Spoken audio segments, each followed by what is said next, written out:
Bharatiya Janata party ने मध्य प्रदेश में हो रहे उपचुनाव को लेकर जमकर तैयारियां शुरू कर दी है। उज्जैन के एक निजी होटल में प्रमुख कार्यकर्ताओं का सम्मेलन आयोजित किया गया, जिसमें राष्ट्रीय महासचिव कैलाश विजयवर्गीय और मंत्री उषा ठाकुर पहुंची। महासचिव कैलाश विजयवर्गीय ने बिहार चुनाव और मध्य प्रदेश में 28 सीटों पर विजय की बात कही है। वहीं कांग्रेस के राहुल गांधी और कमलनाथ पर लोगों को विश्वास नहीं होने की बात कही। सांवेर विधानसभा, आगरमालवा और सुवासरा की विधानसभा सीट पर आगामी दिनों में चुनाव होना है, जिसको लेकर कार्यकर्ताओं और मतदाताओं को जागरूक करने के लिए कार्यकर्ता सम्मेलन का आयोजन किया गया, जिसमें राष्ट्रीय महासचिव कैलाश विजयवर्गीय और मंत्री उषा ठाकुर पहुंची। यहां पर उन्होंने कार्यकर्ताओं को उपचुनाव के लिए जागृत किया।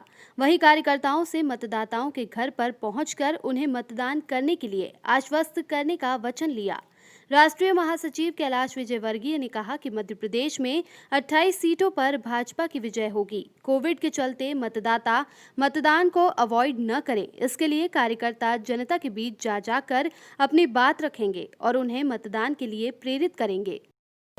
प्रधानमंत्री और योगी जी जैसे मुख्यमंत्री जब हो तो प्रदेश और देश को ज़्यादा चिंता करने की आवश्यकता नहीं।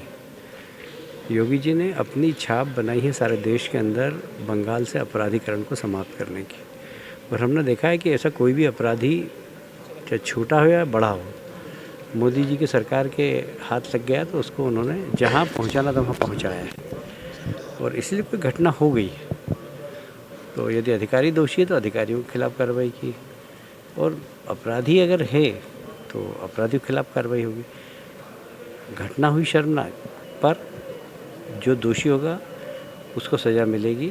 और हमें मोदी जी की और योगी जी की न्यायप्रियता पर विश्वास है। आज भी हमारा एक कृषि बिल के समर्थन में जुलूस निकल रहा था, उसमें महिलाएं भी थी।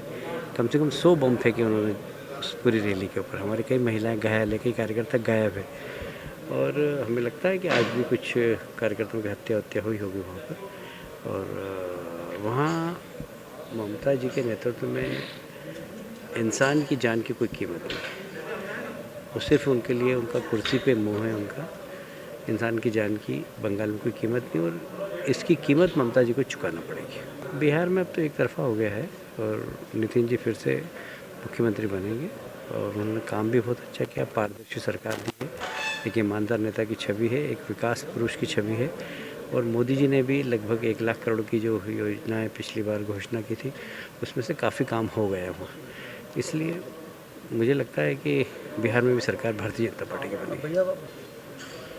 नहीं, मध्य प्रदेश में भी हम चुनाव जीतेंगे ही, और 28 सीटों पर चुनाव होगा। मुझे कोई आश्चर्य नहीं होगा इधर 28 की 28 सीटें जीत जाएंगे हम। पर कार्यकर्ताओं में तो चर्चा करना ही पड़ती, क्योंकि ये बाई इलेक्शन में कार्यकर्ता और मतदाता दोनों सुस्त होते हैं। कार्यकर्ता भी सुस्त होते हैं और मतदाता भी सुस्त होते हैं। इसलिए मतदाताओं को जागृत करने के लिए कार्यकर्ताओं की उनके घर पर, उनके दरवाजे पर दस्तक दिलवाना बहुत ज़रूरी है। और इसीलिए सब कार्यकर्ताओं को हम समझाइश दे रहे हैं कि एक एक मतदाता के घर जाएं और मतदाता से आश्वासन लें कि वो पोलिंग बूथ, जिस दिन पोलिंग होगा उस दिन पोलिंग बूथ पर जाएँ और वोट डालें। क्योंकि कोविड के कारण ये भी एक थोड़ा सा लगता है कि लोग ऐसा नहीं हो कि अवॉइड करें, तो कार्यकर्ताओं की भूमिका इसमें बहुत ज़रूरी है कि वो ठीक तरीके से जाकर जनता के बीच अपनी बात रखें। खबरों में फिलहाल इतना ही। लगातार देश प्रदेश की अन्य खबरों को जानने के लिए देखते रहिए मृदुभाषी न्यूज़।